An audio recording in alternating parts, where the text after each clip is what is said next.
तो हेलो दोस्तों, नमस्कार प्यार भरा। घर जाकर विरोचन। आज क्या है? आज के छठे दिन की कथा है आज।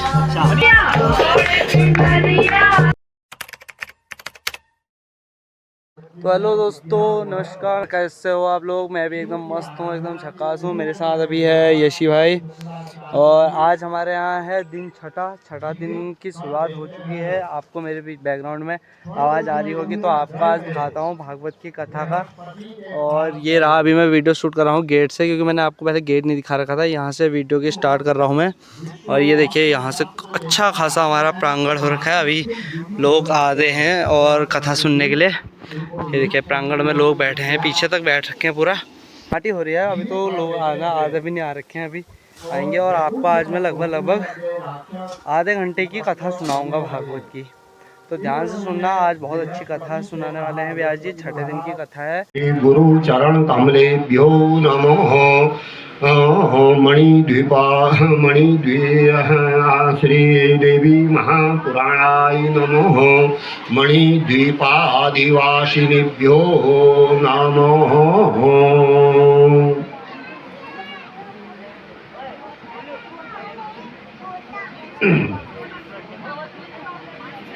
परमपिता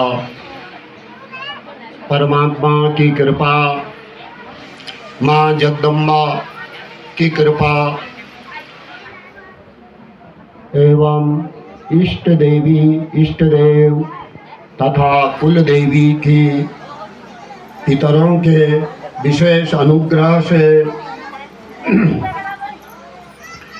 मटेला छीमी ग्राम में श्रीमान पंडित श्री कांति वल्लभ उपाध्याय जी, इनके भाई गण, इनकी धर्म पत्नियां और इनके पुत्र वधू और इनके समस्त ग्रामवासी एवं इनके इष्ट मित्र जवाइन सहित सभी लोगों के इनके घर मंदिर प्रांगण में श्रीमद् देवी भागवत की कथा और दूर दूर से आए हुए भक्तजन, ग्रामवासी और इनके कुल पुरोहितों के विशेष आशीर्वाद से इनके घर में देवी भागवत षष्ठ दिन की कथा प्रारंभ होने जा रही है। माँ जगदम्बा को प्रणाम करते हुए श्री देवी भागवत पुराण और व्यास जी को प्रणाम करते हुए षष्ठ दिन की कथा प्रारंभ करते हैं। आप सभी के सहयोग से यजमानों के प्रातःकाल नित्य पूजा से निवृत्त होकर माँ जगदम्बा के देवी भागवत में प्रवेश करते हैं। श्रोताओं, जब अनेक जन्मों के सत्कर्म उदय होते हैं तब भागवत सुनने को मिलता है। आप हम सभी लोग भाग्यादि शक्ति जगदम्ब भवानी,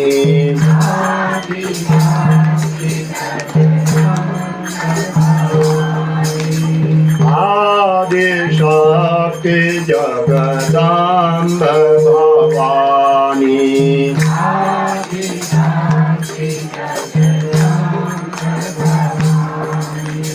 तुम्हारे हो माँ जग कल्याणी,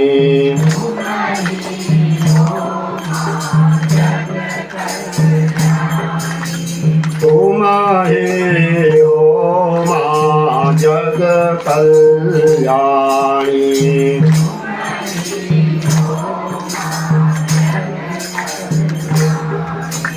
जय दुर्गति नाशिनी जय दुर्गे,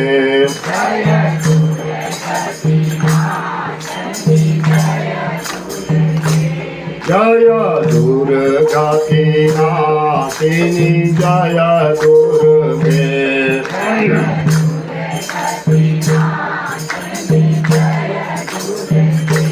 जय काल विनाशिनी जय काली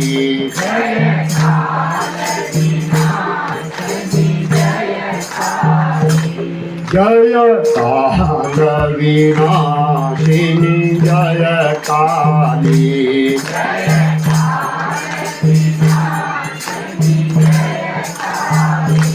तुमने ही माँ भक्तों को तारा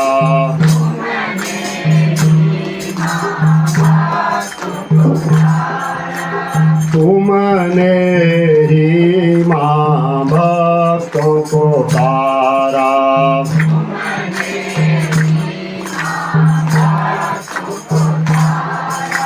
दुष्टों को तुमने संहारा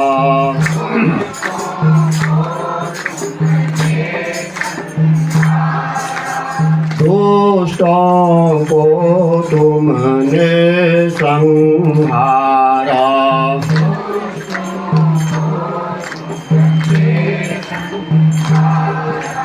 जय काल विनाशिनी जय काली आदि मुनियों की बोल भक्त और भगवान की गंगा माता की गौ माता की तुला भूमिया इष्ट देवता की काशिन भूमिया देवता की गोदेश्वर महादेव की अपने अपने माता पिता की सत्य सनातन धर्म की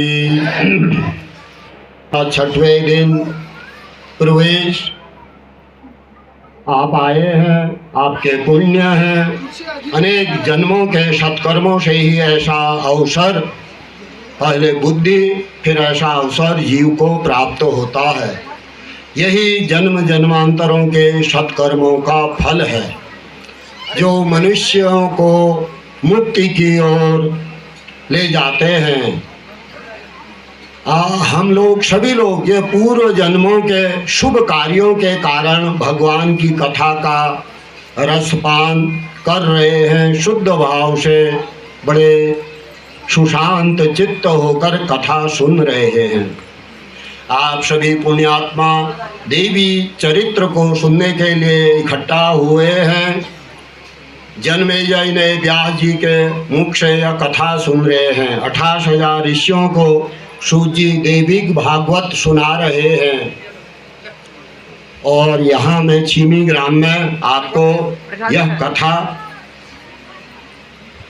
अपनी बुद्धि से सुना रहा हूँ।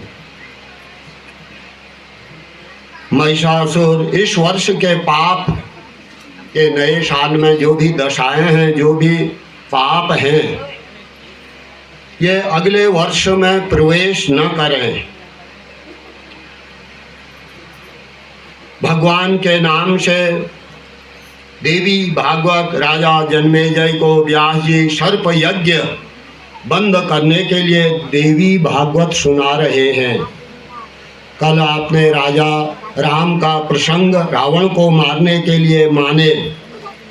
रामचंद्र जी ने माँ की उपासना की, भगवती की उपासना की और राजा राम को दर्शन दिए। अवतारी देवता भी मनुष्य योनि में आकर आराधना करते हैं। राजा सुबाहु सुदर्शन मनोरमा का पुत्र किलीन का जप करके शशिकला से विवाह हुआ। आज का प्रसंग माँ ने दर्शन दिया। सुबाहु राजा से कहा, वाराणसी में मेरी स्थापना करो। विशालाक्षी देवी का दर्शन। वाराणसी का एक एक कण शिवमयी है, ऐसा पुराण में लिखा है। इसलिए कभी बनारस की यात्रा जरूर करें। ज्योतिर्लिंग है वहाँ विश्वनाथ का। काशी जीव के सारे पापों कर्मों का विनाश करती है। काशी में न स्वर्ग है न नरक है। काल भैरव का मंदिर है, उनके दर्शन भी जरूर करने पड़ते हैं। गंगा माता है, गंगा सागर से पूर्व की ओर बह रही है। माँ शक्ति रूप से भोले बाबा भोलेनाथ त्रिशूल में धारण करते हैं। शास्त्रों में लिखा है जो मृत्यु समय में काशी जाता है भोले बाबा उसको जो है अपना धाम तक दे डालते हैं, पाप नष्ट कर देते हैं। लेकिन शर्त होती है वहाँ जाने के बाद फिर संसार से वैराग होए, फिर कोई पाप राग द्वेष न करे। सुबाहु राजा ने काशी में नवरात्रि विधान कन्या पूजन करते हुए मरने के बाद देवी लोक को गए। संसार में कितना ही मनुष्य पापी हो, देवी की भक्ति से माता पापों को नष्ट करती है। भगवान श्री कृष्ण को भी आराधना करनी पड़ती है। विष्णु के जितने भी अवतार लिए हैं सबकी कथा आज लिखी है। तो 9 दिन कथा सुनाने में कौन समर्थ है? कोई नहीं सुना सकता। व्यास जी जन्मे जैसे कहते हैं भगवान श्री कृष्ण ने भी माँ जगदम्बा की आराधना की। वसुदेव विष्णु के मुख्य अवतार 24 हैं। वसुदेव देवकी कौन थे? भगवान विष्णु को शाप मिला, कभी मछली, कभी वामन अवतार, कभी राम अवतार, कभी सुअर अवतार, कभी हरि नारायण अवतार, कभी ऋषभदेव अवतार। इतने अवतार क्यों लेने पड़े? 28,000 ऋषियों को सूत जी, ऋषि लोग पूछते हैं सूत जी से, तो सूत जी बताते हैं कि इतने अवतार क्यों लेने पड़े। एकदा कश्यप श्रीमान यज्ञार्थं धेनुमाहरं याचितोऽयं बहुविधं न ददौ धेनुमुत्तमं भार्वे द्वे अपि तत्रैव भवेतां चाति दुःखितो यत्सो वत्सारुदन्त्यत्र मातृहीना सुदुःखिताः। एक बार कश्यप ऋषि को वरुण महाराज का शाप मिल गया। कश्यप के पास गाय नहीं थी। यज्ञ के लिए गोदान के लिए वरुण की कामधेनु गाय ले आए, पराए गौर में गोदान। तो क्रोध आ गया, वरुण को शाप दे दिया, तुम अपने बलबूते पर लेते गए हो, लेकिन इसके 6 बछड़े जिस प्रकार रो रहे हैं यह तुम्हें भी भोगना पड़ेगा। माता के वियोग में 6 बच्चों का क्या हाल होता है। कश्यप की पत्नी दिति दुखी हुई। भार्या द्वे अपि तत्रैव भवेतां चाति दुःखिता यतो वत्सारुदन्त्यत्र मातृहीना सुदुःखिताः। तुम्हारी हे कश्यप, तुम्हारी जो है अनेक स्त्रियां रानियां होंगी, तुम्हारे विवाह होंगे बहुत, 13 कन्याएं। कश्यप को सबसे बड़ी पत्नी अदिति से इंद्र पैदा हुए, दिति से राक्षस पैदा हुए। वरुण कश्यप से कहते हैं जिस प्रकार बछड़े वियोग में रो रहे हैं, हे कश्यप तुम द्वापर में तुम वसुदेव बनोगे और तुम्हारी पत्नी अदिति जो है वो देवकी बनेंगी। देवकी और तुम पुत्रों का वियोग देखोगे। कंस तुम्हारे पुत्रों को मार देगा, यही 6 पुत्रों को। वरुण जी ने शाप दे दिया। श्राप देने से अपनी तपस्या नष्ट हो जाती है। वरुण ने शक्ति पाने के लिए माँ की उपासना की। और दक्ष प्रजापति ब्रह्मा के मानस पुत्र, मन से उत्पन्न पुत्र हुए हैं, मानस पुत्र माने जाते हैं। बंदा हो दक्ष प्रजापति की 60 कन्या में और देवकी और वसुदेव बने हैं। 6 पुत्र, भगवान को श्राप क्यों मिला?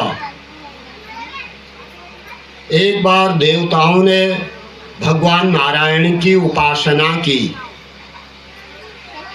जितने भी राक्षस होते थे, विष्णु राक्षसों को अपने चक्र से, सुदर्शन चक्र से मारते रखते थे। इधर हिरण्यकश्यपु के पुत्र प्रहलाद बद्रीनाथ में तप करने गए। वहां नर नारायण को तप करके प्रसन्न किया। प्रहलाद ने देखा नर नारायण मुझसे बदला लेने के लिए तो तप नहीं कर रहे हैं।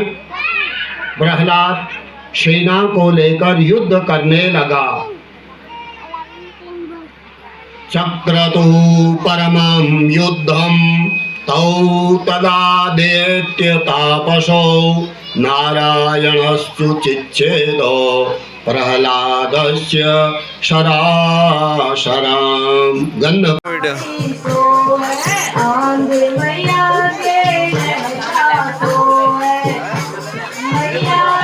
मैं जाऊंगा यार। नमस्कार, बढ़िया बढ़िया है। आज के ब्लॉग में खास क्या है? आज के छठे दिन की कथा है आज। पानी वो गोट में निकाल रहा हूँ यार। किसमें है? मैं निकाल रहा हूँ। वो हरी पनीर पान से तो नील नील गिलन से क्या वो है गिलास में पानी का।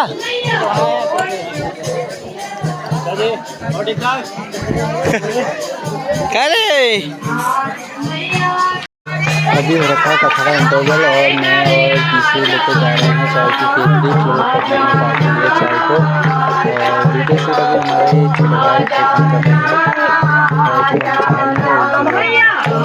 चेकिंग कर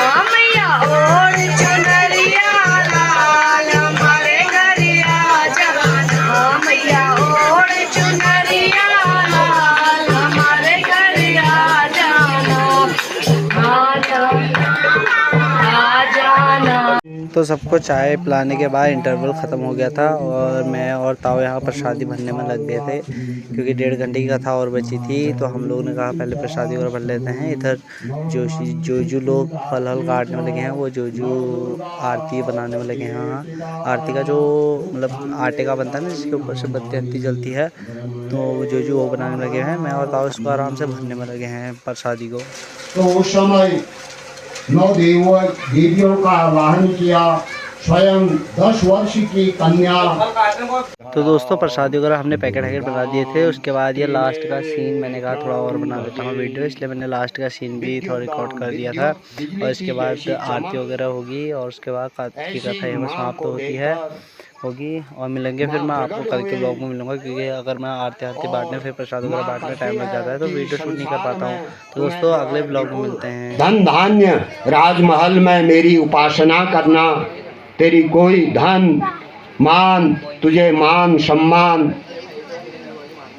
जिसके ऊपर हे माँ तेरी कृपा होती है, उसका दिन प्रतिदिन मान सम्मान होता रहता है। उसके घर में लक्ष्मी की कमी नहीं रहती। उसका प्रतिदिन यश बढ़ता रहता है, उसकी तरक्की होती रहती है। या श्री स्वयं शुक्रिति नाम भवनेश्वलक्ष्मी पापात्मनां तृतीयां हृदयेषु बुद्धि श्रद्धा शताम कुलजन प्रभवस्य लज्जा ताम त्वाम नताशु परिपालय देवी विश्व। यही बात माँ कहती है। और 8वें मनवंतर में सावर्णिको नाम, 8वें सावर्णिक नाम के मनु बनोगे। और दूसरा जो समाधि नाम का वैश्य है, उसमें भगवान मैया से कुछ नहीं मांगा,